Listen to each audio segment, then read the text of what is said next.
बिस्मिल्लाहिर्रहमानिर्रहीम। अस्सलाम वालेकुम students, my name is Abdul Rahman and I am teaching you biology. Students, इस सेशन में हम कंटिन्यू करने जा रहे हैं last topic of chapter number 15 and that is about thermoregulation specifically in humans. और इसमें थर्मोस्टेट फंक्शन कौन परफॉर्म कर रहा है? That is the hypothalamus. Details board पे देखते हैं।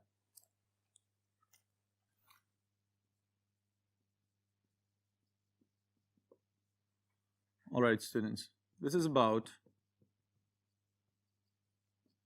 thermostat functions of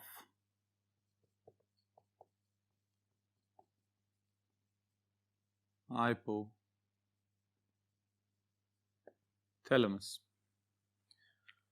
ji students, बुनियादी तौर पे hypothalamus is performing the thermostat function within the human body and all other mammalian bodies. Alright, यहाँ पे हमने जो बात याद रखनी है वो ये है कि हम भी उसी होम्योस्टैटिक मैकेनिज्म के अकॉर्डिंगली चल रहे हैं जैसे कि बाकी तमाम जानदार चलते हैं। Receptors will detect the change whether the temperature is going to be low और इट इज इंक्रीजिंग। दर्जा हरारत बढ़ रहा है या कम हो रहा है, ये आपके रिसेप्टर्स आपको बताते हैं। उस मैसेज को कन्वे कर दिया जाता है टुवर्ड द हाइपोथैलेमस। हाइपोथैलेमस फिर उसको खुद से प्रोसेस करता है कि क्या रिस्पांस देना है या रिस्पांस नहीं देना, और फिर उसके बाद effectors they generate the response. Alright, ये तो हो गया हमारा बुनियादी मैकेनिज्म। अब इसी मैकेनिज्म को वन बाय वन अगर हम हाइपोथैलेमस के पॉइंट ऑफ व्यू से देखें तो स्टूडेंट्स याद रखिएगा what type of receptors are playing role in thermoregulation. तो उसमें हम लिख लेते हैं रिसेप्टर्स। रिसेप्टर्स में स्टूडेंट्स याद रखिएगा we have the peripheral receptors जो कि स्किन के अंदर मौजूद हैं, थर्मो रिसेप्टर्स। फिर इसी तरह we have internal receptors. Internal receptors spinal cord या स्पाइन लिख लेते हैं ताकि आपको याद रह जाए। ऑलराइट, एंड विसरा इनके अंदर मौजूद हैं। और तो और ब्लड भी टेम्परेचर चेंज को डिटेक्ट करता है और मैसेज को कन्वे करता है टुवर्ड्स द हाइपोथैलेमस। तो अब यहां पे जो डिटेक्ट करने वाले हैं ज्यादा रिसेप्टर्स, और रिसेप्टर्स ने जैसे ही मैसेज रिसीव करना है फौरी तौर पे उन्होंने इन्फॉर्म करना है नर्वस सिस्टम को। और नर्वस सिस्टम के अंदर जो पार्ट इन्वॉल्व है आपकी थर्मोरेगुलेशन के साथ, दैट इज द हाइपोथैलेमस। अब हाइपोथैलेमस जो मेन काम कर रहा है वो याद रखिएगा कि the thermoregulation is basically controlled through the feedback mechanisms. Alright, ये जुमला मैं यहां लिख भी देता हूं। The primary function of the hypothalamus is thermoregulation by feedback mechanisms। Alright, इसमें स्टूडेंट्स एक और बात याद रखने वाली है कि hypothalamus is part of the brain, और हाइपोथैलेमस के अपने भी कुछ एसोसिएटेड एरियाज हैं जिनमें हम इसको डिफरेंशिएट करते हैं अकॉर्डिंग टू इट्स फंक्शंस। तो उसके लिए आप याद रखेंगे anterior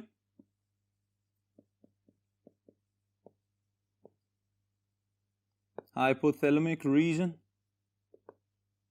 all right, then it is posterior hypothalamic region, और फिर medial preoptic region। अब इसमें एक अहम पॉइंट का मैं इजाफा करता चलूं, ये तो तीनों रीजन्स हो गए इसके, लेकिन इसके साथ अगर सवाल ये पूछा जाए कि at the same time hypothalamus is coordinating between the nervous coordination and chemical coordination, तो उस पॉइंट ऑफ व्यू से आप ये याद रखिएगा कि दिमाग का एक हिस्सा है जिसको हम कहते हैं लिम्बिक सिस्टम, और उसके साथ ही साथ जो आपका एंडोक्राइन सिस्टम है, इन दोनों के दरमियान में बैलेंस बना के रखना और इनको रेगुलेट करवाना, it is also an important function of hypothalamus. Alright, तो हाइपोथैलेमस है तो बेसिकली थैलेमस के नीचे वाला पार्ट, लेकिन नीचे होने के साथ ही साथ ये आपके नर्वस कोऑर्डिनेशन सिस्टम को भी रेगुलेट करवा रहा होता है और साथ ही साथ केमिकल कोऑर्डिनेशन सिस्टम को भी रेगुलेट करवा रहा है। तो इस वजह से बाज़ औक़ात इसके पास कुछ स्पेशलाइज्ड सेल्स हैं जिनको हम कहते हैं न्यूरोसेक्रेटरी सेल्स, जो नर्वस कोऑर्डिनेशन में भी हैं और केमिकल कोऑर्डिनेशन में भी अपना रोल प्ले कर रहे हैं। अब स्टूडेंट्स, इसके साथ अगर हम ये देखें कि स्टिमुलस हीट का हो या at the same time cold का हो, यानी गर्मी फील हो रही है या सर्दी फील हो रही है, तो उसको हाइपोथैलेमस ने रेगुलेट किस तरह से करवाना है, तो आपको याद होना चाहिए बाय गेनिंग द हीट और बाय हीट लॉस, यानी या तो हरारत को कहीं ना कहीं से जज़ब किया जाएगा या खुद से हरारत पैदा की जाएगी। और अगर इस चीज का खदशा है कि बॉडी के अंदर हीट ज्यादा प्रोड्यूस हो गई है तो फिर उस हीट को बॉडी से खारिज करने की जरूरत होगी। तो ये काम किस किस तरह से करवा रहा है हाइपोथैलेमस, इसको हम देखते हैं नेक्स्ट बोर्ड के ऊपर। जी students, if the stimulus is high temperature,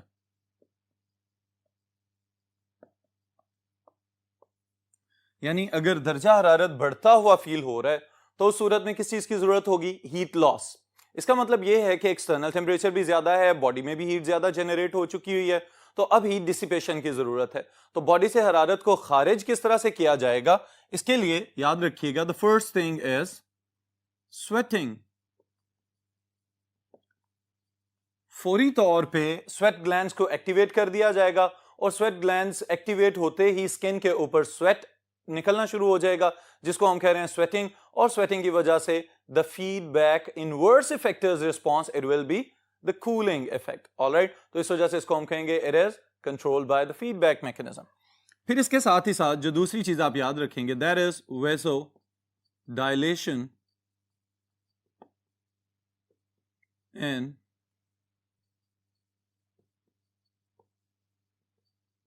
superficial vessels. All right, blood flow towards the skin बढ़ा दिया जाएगा और साथ ही blood vessels को dilate कर दिया जाएगा। इनकी डायलेशन की वजह से क्या होगा कि हीट डिसिपेट होना शुरू हो जाएगी।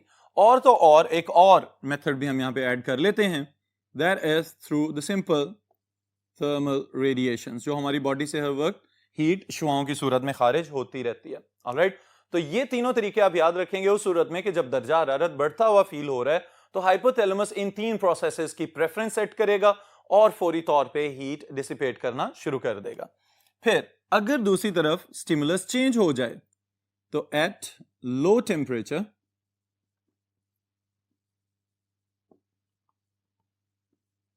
अगर दर्जा हरारत कम हो रहा है और बॉडी के लिहाज से अगर हम देखें तो हाइपोथर्मिया वाली स्टेट हो रही है, तो उस सूरत में क्या किया जाएगा, सबसे पहले नंबर पे आपने जो बात याद रखनी है that is the body will switch on the shivering thermogenesis. Muscular contraction relaxation के जरिए हीट जनरेट करने का अमल शुरू हो जाएगा। हीट जनरेट करते हुए हमारी बॉडी जो है वो अपना टेम्परेचर मेंटेन करेगी और टेम्परेचर मेंटेन करने का मतलब ये है कि आपने थर्मो रेगुलेशन कर ली है। ऑलराइट, फिर इसके साथ ही साथ जो दूसरा पॉइंट आप याद रखेंगे दैट इज वेसो कंस्ट्रिक्शन। और वेसो कंस्ट्रिक्शन का मतलब ब्लड वेसल्स का कॉन्ट्रैक्ट हो जाना।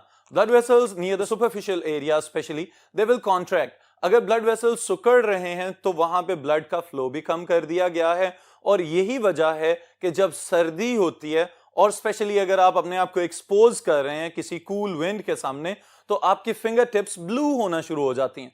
ना सिर्फ ये कि ब्लड फ्लो को कम किया जा रहा है बल्कि ये बात भी याद रखिएगा कि आपके अपर लिम्स और लोअर लिम्स वगैरह जो हैं इनमें वार्म ब्लड का फ्लो भी कम हो रहा है। इसकी वजह से आपके नाखून और आपकी फिंगर टिप्स आपको समटाइम्स नीली होते हुए नजर आना शुरू हो जाती हैं जब आप बहुत ज्यादा ठंडक के सामने अपनी बॉडी को एक्सपोज करते हैं। जो विसरल पार्ट है it will stay the warm, okay, वो गर्म ही रहेगा, लेकिन दूसरी तरफ जो टर्मिनल्स हैं, जो आपकी एक्सट्रीमिटीज हैं बॉडी की, वहां पे दर्जा हरारत कम रखा जाता है। This is again another strategy for thermal regulation. फिर इसके साथ एंडोक्राइन सिस्टम को इस्तेमाल में लाते हुए आप याद रखेंगे कि थायराइड, ऑलराइट, और समटाइम्स हम यहां पे ऐड कर रहे हैं एक और हार्मोन नॉरएपिनेफ्रिन, ऑलराइट, इन हार्मोन्स को इस्तेमाल में लाते हुए मेटाबॉलिक सिस्टम को बढ़ा दिया जाता है। मेटाबॉलिक सिस्टम जैसे ही एक्टिव होगा, तेज होगा, तो बॉडी के अंदर हीट जनरेशन को बढ़ाया जाएगा, जिसकी वजह से ओवरऑल बॉडी का टेम्परेचर इंक्रीज किया जा सकता है। फिर इसके साथ ही समटाइम्स एक और इफेक्ट भी हमें नजर आता है सर्दी वाले केस में, वो ये है कि जो पिलाई मोटर मसल्स हैं स्किन के अंदर, उनकी भी कॉन्ट्रैक्शन करवा दी जाती है, लेकिन ये ज्यादा सक्सेसफुल है उन ऑर्गेनिजम्स में दैट पोजेस फर, ऑलराइट, लेकिन ह्यूमंस में भी ये एक्टिविटी हमें नजर आ रही है, ऑलराइट। फिर इसके बाद स्टूडेंट्स नेक्स्ट बहुत ही इंपॉर्टेंट शॉर्ट क्वेश्चन है आपके सिलेबस के पॉइंट ऑफ व्यू से, that is what is pyrexia, alright, important है इसलिए मैं यहां पे लिख रहा हूं, it is really important topic and it is fever, बुखार क्यों होता है, इसका मैकेनिज्म मैं अभी बताता हूं आपको। इसके लिए स्टूडेंट्स याद रखिएगा दूसरा नाम पायरेक्सिया, और एक और नाम भी इसको दिया जाता है, दैट इज फेब्राइल, बुखार हो जाना। अब ये जो बुखार है हाई टेम्परेचर वाला मसला है, यानी बॉडी खुद से ही अपना दर्जा हरारत बढ़ाना शुरू हो गई है। अब बॉडी खुद से अपना दर्जा हरारत क्यों बढ़ाती है, इसके लिए स्टूडेंट्स आगाज कर रहे हैं हम एक लफ्ज जो आपने याद रखना है, that is pyrogens, alright. Pyrogens को अगर हम डिफाइन करें, हम कहेंगे the toxic substances produced by pathogens and leukocytes, the white blood cells,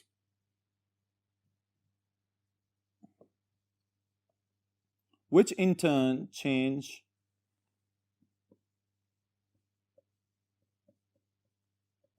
the set point of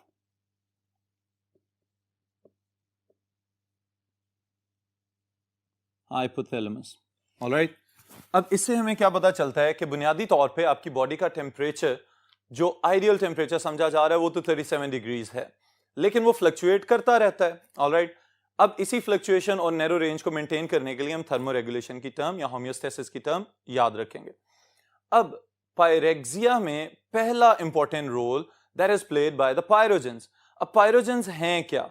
ये वो टॉक्सिक सब्सटेंसेस हैं जो आपके इर्द गिर्द मौजूद पैथोजेनिक जर्म्स जब आपकी बॉडी के अंदर चले जाते हैं, तो अंदर जाने के बाद ये कुछ टॉक्सिन्स रिलीज कर रहे हैं, ठीक है, कुछ ऐसे जहरीले मादे ये खारिज कर रहे हैं जो कि हमारे ब्लड में शामिल हो जाते हैं। व्हाइट ब्लड सेल्स जब इनको खाने की कोशिश कर रहे हैं, तो उस सूरत में व्हाइट ब्लड सेल्स इनकी जब मैक्रोफेगी कर रहे हैं या फेगोसाइटोसिस कर रहे हैं, उस सूरत में भी व्हाइट ब्लड सेल्स खुद से भी कुछ केमिकल्स इस तरह के प्रोड्यूस करते हैं, साइटोकाइंस वगैरह जिसमें शामिल हैं। तो जैसे ये ब्लड में रिलीज होकर हाइपोथैलेमस तक पहुंचते हैं, तो हाइपोथैलेमस फौरी तौर पे अपना सेट पॉइंट बढ़ा देता है। अब सेट पॉइंट बढ़ाने की वजह से क्या होता है, the temperature it increases than the 37 degree Celsius, 37 से ऊपर जाना शुरू हो जाता है दर्जा हरारत। जैसे ही ऊपर जाएगा 38 डिग्रीज को टच करेगा, तो हम कहेंगे now this is pyrexia, alright. बहुत सारी किताबों में, बहुत सारे मेडिकल रेफरेंसेस में 38 डिग्री सेल्सियस को ही पायरेक्सिया कंसीडर किया जाता है। तो ये बात याद रखिएगा, 37 से लेके 38 तक जाने तक जो दरमियान वाली रेंज है सारी, उसमें हम हाई फीवर कंसीडर नहीं करेंगे। 38 को टच करे और उसके बाद इंक्रीज होना शुरू हो जाए, तो फिर हम कहते हैं यस दिस इज पायरेक्सिया। फिर इसको फर्दर डिफरेंशिएट किया जाता है moderate pyrexia and hyper pyrexia वगैरह के अंदर, या हाई पायरेक्सिया में। तो उसकी रेंज मैं जनरल इंफॉर्मेशन के तौर पे यहां पे शेयर कर रहा हूं।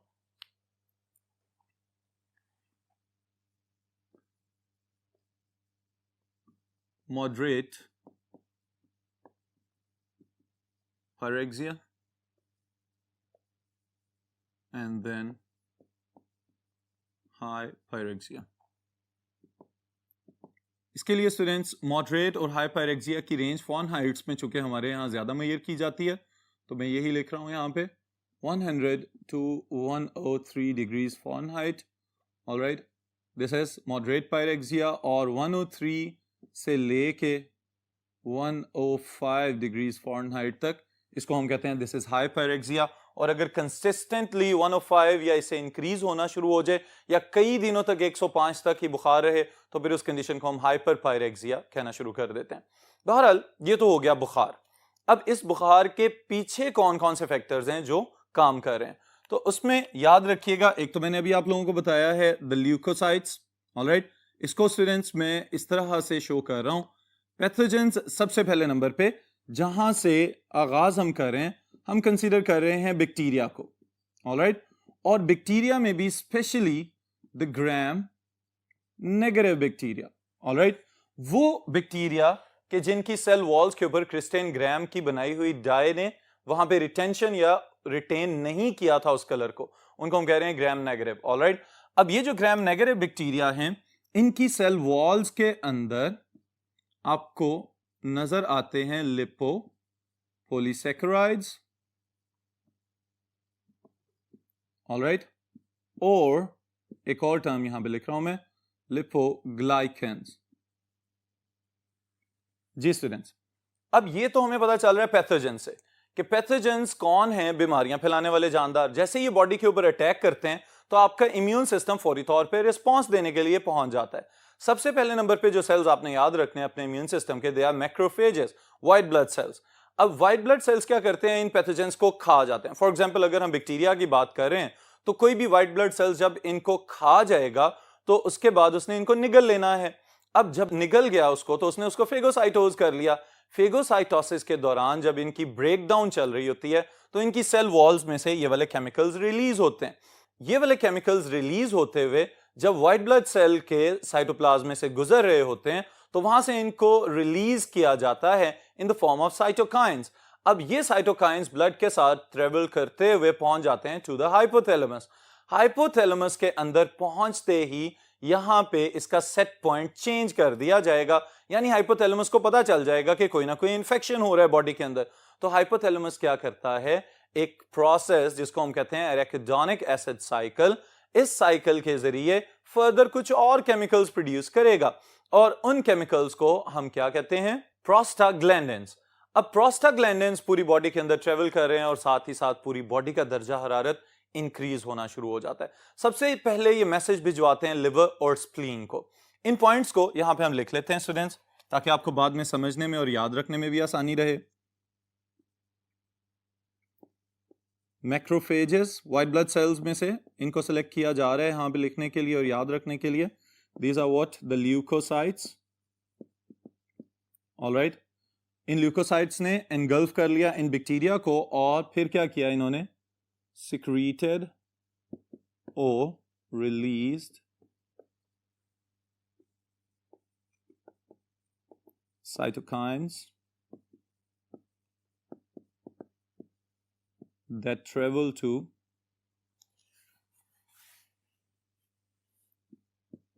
hypothalamus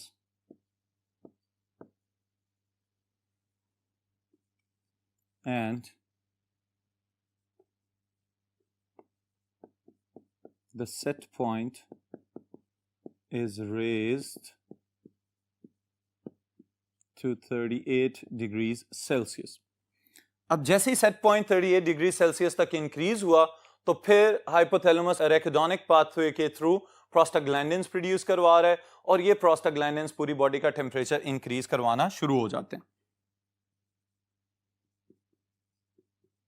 हाइपोथैलेमस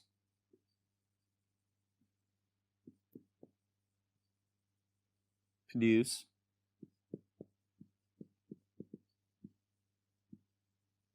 prostaglandins through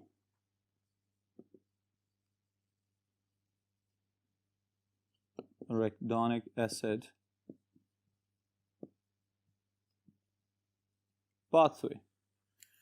जी स्टूडेंट्स, अब आपके ज़हन में फौरी तौर पे ये सवाल आना चाहिए कि दर्जा हरारत बढ़ा हुआ है तो बुनियादी तौर पे तो ये बुखार है और बुखार को हम बजाते खुद बीमारी समझ रहे होते हैं, लेकिन स्टूडेंट्स हम साथ ही ये भी कहते हैं कि the fever is a protective strategy, ये तो आपके इम्यून सिस्टम को सपोर्ट करने के लिए है।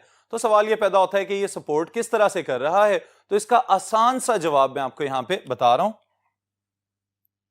That is high temperature allow liver and spleen to stop iron and zinc to limit the growth of pathogens. All right. अब देखिए बहुत टेक्निकल बात है ये। इससे क्या हो रहा है, दर्जा हरारत बढ़ते ही लिवर और स्प्लीन को ये मैसेज मिल जाता है कि आयरन और जिंक को स्टॉप कर लिया जाए ताकि ये अवेलेबल ना रहे पैथोजेंस के लिए। अब पैथोजेंस को जब ये न्यूट्रिएंट्स नहीं मिल रहे तो इसका मतलब ये है कि उनकी प्रोपेगेशन या उनकी बाइनरी फिजन वगैरह रुक जाएगी, तो बैक्टीरियल ग्रोथ को आपने रोक लिया। फिर उसके साथ ही साथ हाई टेम्परेचर पे इनके बहुत सारे प्रोटीन मॉलिक्यूल्स भी डीनेचर होना शुरू हो जाते हैं। लेकिन मसला ये है कि साथ ही बॉडी का भी कुछ नुकसान हो चुका होता है। तो यहां पे एक पॉजिटिव काम भी हो रहा है कि अगर टेम्परेचर बढ़ा हुआ है तो इसका मतलब यह है कि मेटाबॉलिक रेट भी हाई है। तो मेटाबॉलिक रेट जब हाई होगा तो उसमें क्या किया जाएगा, हाई